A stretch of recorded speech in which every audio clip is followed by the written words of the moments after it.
So welcome back to my channel. This is Dom and another update from the painting table. So been rather busy. You may have seen the video I did about the first load of Orcs I've done. I'm not going to show them here because if you're interested in Orcs you would have seen them on there.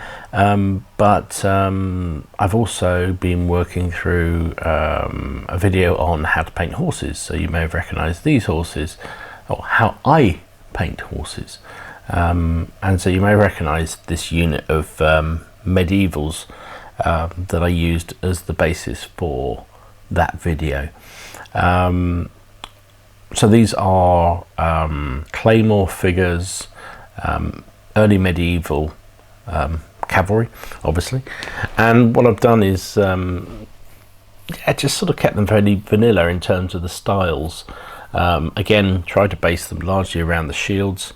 So this guy's got a red tunic because he's got a red checkered shield pattern, and I like these models. I mean, the actual riders are not the very best I've ever seen. They're definitely someone said that Claymore have, you know, definitely an early range and a later range of when they've made them, and the newer ones are definitely better than the older ones, and I think these are probably older figures.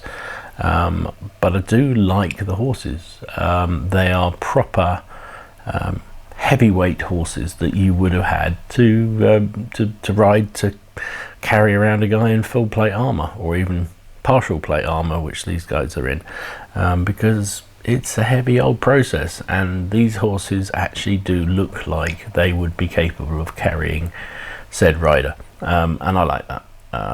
So more figures, 5 of them obviously. A lord with his sword with slightly more barding on his, well, has got actual barding on his horse, and the other 4 as part of his retinue just with lances, and unbarded horses. They'll join my retinue. So next up on the table is this swim jeep, German it's basically a swimming jeep, so it's an amphibious vehicle that the German list can have. It's a Rubicon kit. I bought a couple of Rubicon kits in their VE Day sale, 25% off, and I thought, well, I'll get one of these because this is useful for my army. And then I completely forgot why I don't usually buy Rubicon kits. Yeah, they are fantastic. They are really, really nice, but they're also incredibly fiddly and incredibly detailed, and I'm not a modeler. So this one took quite a long time for me to get finished off because of my fat little fingers.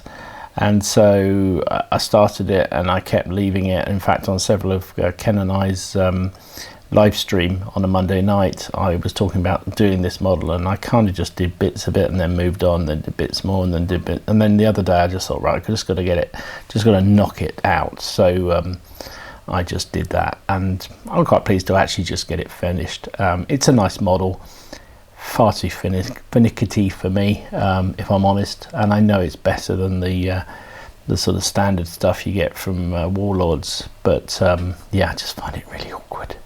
But that's me, not the model's fault. But I think the effect's quite good and quite pleased with it. I've just noticed I could have done with a little bit more filling on the driver's arm there. I can notice a bit of a crack, which I think is only showing up under the really bright light. Hopefully won't show up on the table because I'm not sure what I can do with it. But yeah, quite pleased with how this has come out. I haven't done so much in the last week or more because I've been doing so many damn Orcs. So I've also managed to get around some of the backlog figures in the stash. So these are the Native American troops that I bought as part of the Kickstarter for Muskets and Tomahawks. These are going to join my British force for French Indian Wars. You've seen I've done the Rangers, I've done some regulars, and these are Indians in winter wear, which I kind of like the idea of because most of my troops are in that kind of format. Maybe I should have done snow and ice on the bases, I don't know, but I've gone with very much quite a lot of clump, and maybe too much. Let me know if you think so, particularly this guy here. I wonder whether that's just a bit too much. I was trying to get sort of brush effect So I don't know. I don't know whether it's too much or not, but they're nice. These are North Star miniatures, and I think they've, you know, they're nice figures. I've said before, I quite like painting up North Stars. I think they're a bit chunky without being ridiculously so, and I think as a result they're kind of fun to paint, so I enjoy it very much doing them. So yeah, so that's them done. On to the next thing. So I've continued doing some of the backlog figures. This is the Mounted Knights from the Andy Hobday Baron Wars Kickstarter project. Don't know why, I've not enjoyed doing them very much, but they're nice figures. It's not because of that, it's just I think I just wasn't in the mood for doing them. I blame Ken and his Orcs. I've been doing too many Orcs lately. No, I think it's more to do with the heraldry, and I just, you know, I just have this thing, I want to make them look so much better than I'm capable of doing, and I'm not that confident in freehanding heraldry. I'm just not good enough. My paintbrush control is not good enough to do even, you know, simple things like straight lines. So a couple of them I've used transfers, shield transfers, just on the barding and that sort of thing to try and build them up. But you know, again, I think I'm not being hard on myself because I know not everyone can do it, but I see people and they do some beautiful heraldry on the tunics of the on the coats of the men themselves, and I just can't do it. It's just not possible for me. You know, just one of those things. But they'll look great on the tabletop. You've got Stephen Langton, the bishop here. Nice figure. I thought at first that he was missing part of his cross hanging down, but actually he's got a mace strapped to his wrist and then a cross in his hand. There you go. One of the characters of the Baron Wars generally. Next to him is William Marshall figure, and a real character. Certainly recommend reading some of the books on him. Absolutely amazing. I'll put a link in the description if I remember. I read a couple of audio books, which are just fictional books, historical fiction, so based on him and his life. Absolutely superb, really good books. And he was a hell of a character. Although I've managed to lose his shield. I don't know where it's gone. It will turn up at some point, but at the moment he has no shield, which is not a big problem because it does cover quite a lot of his body. But I will try and locate it and then stick it back on, but it's dropped off somewhere. Oh well, never mind. So there you go, that's the Knights done. I think that's them all finished now. I think we're finally pretty much at the end of my medievals project for the time being. So finally, here's some more medieval archers. These are from the Outstanding Claymore figure range.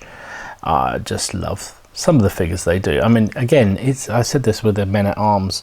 There's a real variability, and someone said in one of the comments, oh, it's between the older figures and the newer figures, and I think if you look at this figure here and this figure here, they're definitely not as good as these ones here. They're just absolutely awesome. And the guy here, he's oh no, not that one. Yeah, well, he's a very nice figure. But the one I was going to point out, this guy here, he's restringing his bow, and it's just such a great animation. He's got his leg bent around the longbow, and he's pulling it down to then hook the bow cord over, which is exactly what you do if you're trying to string a bow. It's bloody hard work. You know, I used to shoot a fair bit with just normal composite bows. And compound bows, and occasionally with a sort of longbow I had, but they were nowhere near the poundage of these things. So you know, but you can see the effort this guy's putting into restring his bow, and that's what I love. And you can see also I've taken the lesson from the Orcs. I've tried to string some of these bows, so some of them they've come out quite nicely. Quite pleased with that one. This guy here I think is pretty good, quite happy with that. One of them I even had to drill a hole through his side to pass this one here, pass the string through under his arm to allow it to be strung, but it was not as easy as it was with the Orcs, that is for sure. And this guy here, no idea how I was going to put a string through there, so I didn't even try.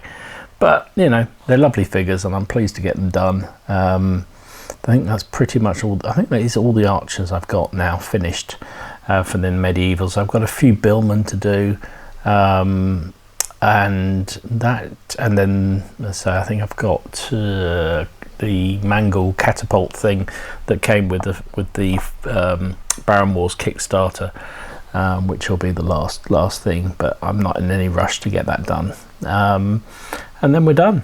So that is the medieval project until the next Kickstarter arrives finished.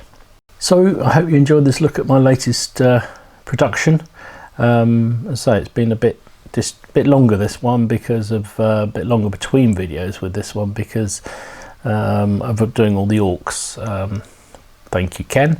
They've taken up a lot of my time, and I haven't featured on this video because you can watch them on the Orc videos, because it's historical versus Orcs, and I mainly do historical on this channel, as you know.